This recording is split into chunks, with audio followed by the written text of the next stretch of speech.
kind of hoping to do something IndyCar related after the 500, but, well, here we are.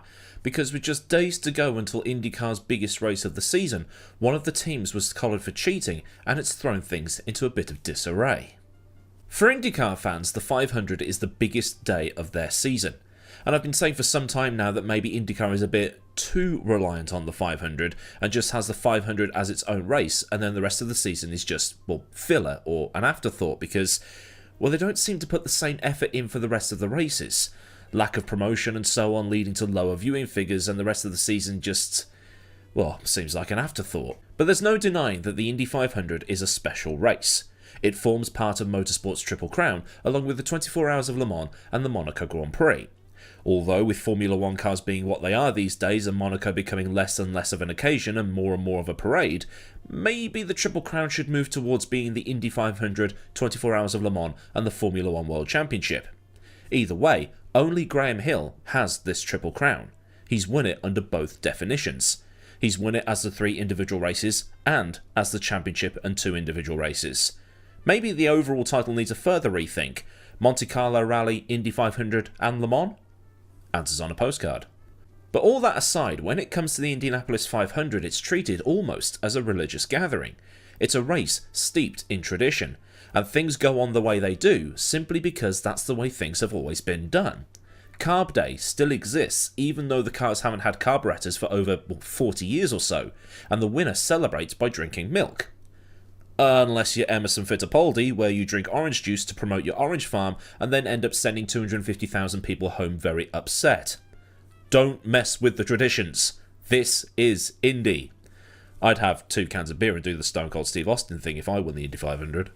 But getting back to the point of the video, what if I was to tell you that this is the second time in as many seasons that Team Penske has been caught cheating?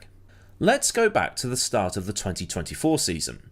Joseph Newgarden has just opened the season with a victory on the streets of St. Petersburg, Florida, having taken pole position for that same race.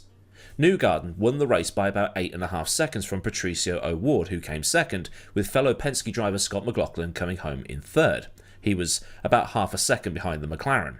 In fourth was the third Penske of Will Power, who was up the back of McLaughlin's gearbox on the final lap. Actually, thinking about it, the 3 of them crossed the line astern. Everything seemed as normal, with Newgarden and Penske celebrating their win. But a month or so later, reports started coming out that Penske had seen both Newgarden and McLaughlin disqualified and Power docked 10 points. Because it was discovered that unlike all the other cars, the Penskes were able to use their push-to-pass system whenever they wanted. The push-to-pass system is, or was, IndyCar's answer to KERS that was seen on Formula 1 cars back in the early 2010s. Cars have 200 seconds of boost available to them over the course of any road course race, which is any race that isn't an oval, essentially, and it gives them a bit of a straight line boost, and it can help facilitate overtaking.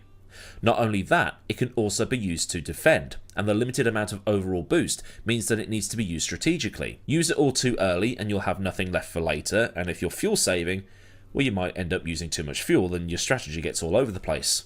The rules are on your screen now with how it all works.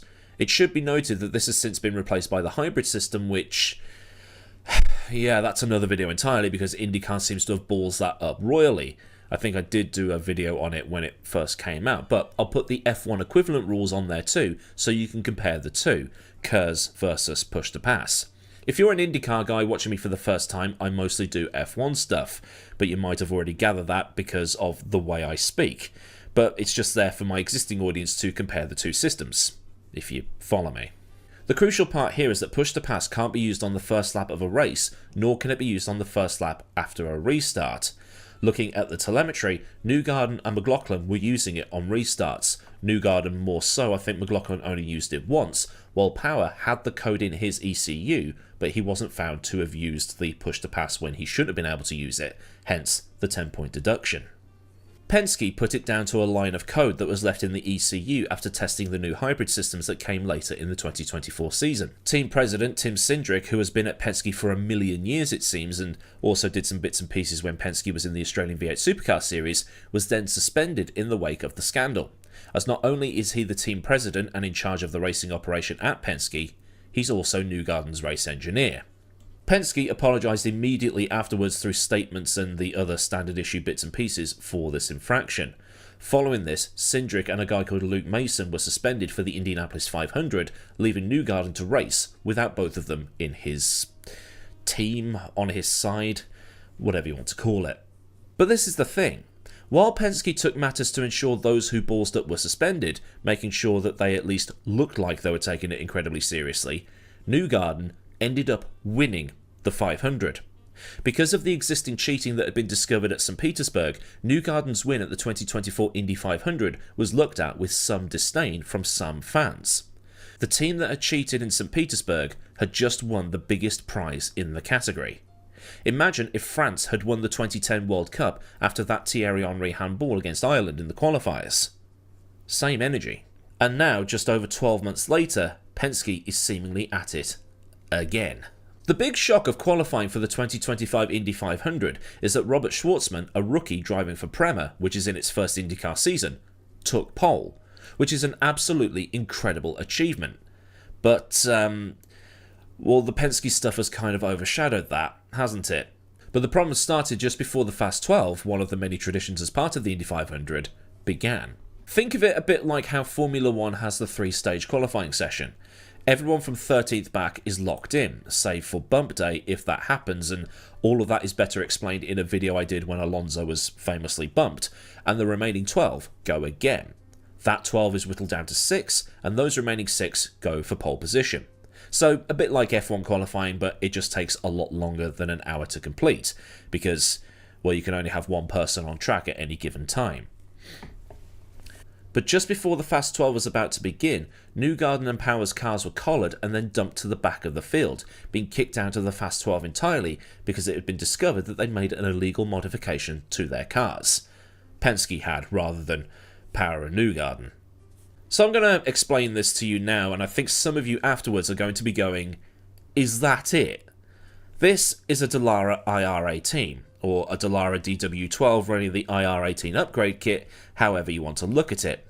It's also in pre-hybrid spec, and iRacing will be updating it very soon, TM, to have all the hybrid stuff on the car, so it's been made up to modern standards. Because, for whatever reason, Indycar doesn't want to make an all-new chassis. But again, another rant for another day. It's all spec. Every team runs the same car, although some chassis might be slightly older because of money, but the shape of them is exactly the same. Wheelbases might change for certain tracks, but at the 500 they will all be the same, save for the Honda or Chevrolet engine in the middle. It's a chassis that's getting on for 13 years old and has recently had a hybrid system shoved into it, when the chassis wasn't designed for such a system, but once again, rant for another day. The bit that we need to concern ourselves with here is something called the rear attenuator. For Formula 1 fans in the audience, we'll just call it the rear crash structure for simplicity, and not because it takes longer to say rear crash structure, which in turn makes the video longer. The rear crash structure of this example of an IndyCar might not be the same as the one on the cars that were recently caught out. The current version of the rear crash structure was put on the car by Dallara in 2023 and was the biggest upgrade to that specific part of the car since 2016, as Dallara sought to improve the safety aspect of that part of the chassis. I think the version of the car currently in iRacing that you are seeing here is from around 2020 or 2021, which is around the time IndyCar started using the aero screen. Another update to the rear crash structure was made in 2024. Anonymous sources have told motorsport.com that Penske got these updated parts and were, and don't shoot the messenger here, not happy with the aesthetic properties of said rear crash structure update. Yeah, this is what the anonymous sources said. The sources went on to say that Penske didn't like that there was this glue line that stuck out with a raised edge, and then said that team personnel were told to file down said glue lines to make this section that you don't even see on the telly and is there to protect drivers if they get arse-ended, look nice. I know. Don't tell me I don't know, because I know. It's utterly ridiculous. But what's interesting to note here is that these parts were started to be fitted to Penske cars in 2024.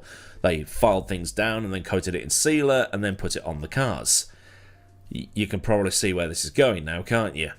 It has been recently revealed that the attenuator on Scott McLaughlin's car that took pole for last year's Indy 500 has been filed down and sealed to make it look smoother. Not only that, the race-winning car of Joseph Newgarden also had this done. The car that Newgarden crashed at Road America last season has also got this modified rear crash structure. And on top of that, the car that Newgarden won the 500 in is currently at the Indianapolis Motor Speedway Museum, so the evidence of its modification is available for all to see. But is it actually cheating? Because I know that a lot of you are going to be watching this and going, they couldn't have gained a competitive advantage from doing this. Could they? Thanks has to go to motorsport.com for doing the heavy lifting here with the rulebook, because I know nothing of Indycar's technical regulations. They're not as easy to call back to as the Formula 1 regulations are. But Rule 14.7.8.16.1, bloody hell, states that there are parts that can be modified, but it's only the ones that are listed. Hard edges can be tapered or blended, but the parts in question must have a distinct join line defining each part from its mounting surface. So, for instance, the join between the nose cone assembly and the safety cell must have an obvious line where they join. You can't blend them by putting tape on or something similar to seal any gaps. It's a bit like those old Top Gear challenges where they had to drive like 997 miles on one tank of diesel, like when they drove from Switzerland all the way up to Blackpool, which is one of my favourite challenges as it so happens. And when they fill the tanks up to the top, they then put tape on the panel gaps to try and improve the streamlining effect. It probably gained them about, a third of a mile, but it counts. So they basically did the same thing with the attenuators, but crucially, the attenuators aren't one of the 16 parts you're allowed to modify. McLaughlin's car managed to escape punishment, due to him not only trashing his car at some point in the qualifying schedule, but also because he wasn't carrying one of the offending parts on his car. McLaughlin had been using one of the fresh attenuators that had come directly from Dallara, and it was being used without Penske modifying it, while Newgarden and Power were using ones that were from a previous batch that had been through Penske's modification process. For the infraction that's happened, Newgarden and Power have been sent to the back of the grid, and this in turn has caused a lot of questions to be asked. Firstly, did Penske actually gain anything from this? It's incredibly difficult to say. Any aerodynamic gains from this would have likely been minimal, so they could in essence get away with saying, yes, we did this for aesthetic purposes. But the thing is, it's a part you don't even see. Why get so pressed about a part that's there for driver safety looking good? Even if it did gain the three cars 0.0000097 of a mile an hour over 500 miles, it's not enough to change anything really. And secondly, were the cars of Newgarden and Power punished too harshly or not punished enough? This is something that has come up a few times. The IndyCar rulebook says that Newgarden and Power should be starting 11th and 12th on the grid because of the fact that they were through to that session and it was all signed off. So the fact that they've been told to start 32nd and 33rd is a bit of an overreaction, as per the rulebook. But it looks like IndyCar has used discretion here given that it's the 500. But that's one for you to have a debate about. But actually, there is something else that we do need to consider here, and I don't think a lot of people have been talking about this. While what Penske did isn't exactly the crime of the century, not being Spygate, Jerez 97, the 1995 Toyota Celica restrictor plates, or the iffy fuel sensors that Ferrari allegedly had in 2019, there could be a bigger knock-on effect, and this is something a couple of mates of mine were talking to me about last night, and it could all be because of who owns IndyCar. Roger Penske does. Yeah, Roger Penske. The Penske in Penske. He not only owns the team, but he also owns the Indianapolis Motor Speedway. And he owns IndyCar as a whole. But it doesn't stop there, because he also owns part of Ilmor, the new Ilmor that is, and not the one that became Mercedes-AMG High Performance Powertrains, or whatever it's called. This new Ilmor preps the Chevrolet engines that are in the back of Roger's cars, and also supplies half the grid. And in recent times it has started to become a problem. As a friend of mine wrote in her recent Thought Dump blog, Zach Brown at McLaren, Dan Towers at Andretti, and Chip Ganassi are becoming increasingly pissed at how much power Roger Penske holds. And there's been talks online from all over the place as to whether this was taking accountability, or if it's more Penske letting heads roll to make it look like he is, and doing so to keep hold of everything. So you might be thinking, explain this in F1 terms for me. So, Bernie Ecclestone used to own Brabham back in the 70s and 80s. So let's say, for the sake of argument, in some alternate history, Brabham had been as dominant as Ferrari in the early 2000s or Mercedes in the mid-2010s, between the start of the 70s and around, let's call it 1982. Bernie, in the real timeline, did own Brabham and the commercial rights at the same time and got rid of Brabham a little bit later on so he could focus just on the commercial rights. but in this timeline, we need to include him not just owning Brabham and the F1 TV deals, but also owning Silverstone and Cosworth. That is how powerful Roger Penske is in IndyCar. Bernie Ecclestone did not have anywhere near the power in Formula 1 as Roger Penske currently holds in IndyCar. So with Roger owning the centrepiece circuit, the commercial rights, and the most successful team in the sport, he's now also been caught cheating twice in as many years. The only pie that Roger doesn't have his fingers in is Honda, and Honda's relationship with IndyCar is strained at best. Honda pushed for hybrids to come into IndyCar and were threatening to pull out if they didn't come, hence the completely botched deployment of said engines in the midpoint of last season. IndyCar is running an outdated chassis, got an engine supplier that doesn't know if it still wants to be around, haphazardly shoehorned these new engines mid-season into a chassis not designed for them, been going on about getting a new supplier that's been coming soon TM for the last God knows how long, and this then leaves Honda going, well, what the actual hell are we doing here? When they've been supplying Red Bull quite successfully for the last few years and will have a factory supply deal with Aston Martin in Formula 1 next year. So like I say, Penske has hardly committed the crime of the century by modifying this one part. But with Penske owning pretty much everything in IndyCar with the exception of Honda, the knock-on effect is going to be pretty big. It's actually a wonder how there hasn't been any big conflict of interest investigation at this point. As far as names falling, Cindric is definitely the biggest. After this fiasco, Cindric was fired from his position, as well as managing director Ron Ruzewski and IndyCar general manager at Penske Kyle Moyer, and they were all booted from their positions on Wednesday, just 4 days before the biggest race on the IndyCar calendar. A standard issue statement from Penske said that they had organisational failures in the last 2 years and apologised for letting the fans, partners and organisation down. Other drivers and team owners have said that Penske was absolutely running something like this, but whether it gave them a performance boost is highly unlikely. Helio Castroneves said that Roger Penske likes things to be pristine, so having those things shaved down purely for aesthetic purposes is completely on brand. It's just that it wasn't a part that you're supposed to touch that has caught them out. But the trial by social media will now begin, because in the eyes of the fans, Penske cheated at St. Petersburg, they cheated at Long Beach, which is where their push to pass Dodge was found, they cheated to win the Indy 500 last year, and they were trying to cheat this year as well. And people were saying that they cheated to last year's 500 last year, before all this came out. There is talk of there now being an independent technical team to make sure this doesn't happen again. But at the same time, this is something the technical team and the scrutineering teams have missed for about 18 months or so, and it's brought a massive cloud over what is IndyCar's biggest event, and the event that every IndyCar fan looks forward to every single year. At the same time, it has also distracted from the fact that sitting on the front row, in pole position, is a rookie in a team doing its first ever 500. Chris Harris once said that the greatest book never written in sport is about all the cheating that's ever happened in motorsport that's given teams a competitive edge, and Penske is famous for going after the unfair advantage. But the thing is, Harris was talking about the times where people never got caught. In this instance, Penske got caught. Again. Once the dust has settled on the Indy 500, there will probably be more questions asked, and investigations conducted. If it had been any other team that had been caught, it probably wouldn't have been such a big deal, but the amount of power that Penske wields in the category has made this into a much bigger deal. Although some of the videos and thumbnails I've seen lately have made this into something bigger because clickety-click, but that's something else. It makes you wonder how much longer IndyCar can keep running in its current state, because big changes are needed. What does it need? The list is too long. It's one thing to be busted for cheating. It's another thing to be busted for cheating at the biggest race of the year. It's another thing even further when you're busted for cheating twice in as many seasons and you're the guy that owns practically everything there is to own in this particular sport. But I'd like to know what you think down in the comments.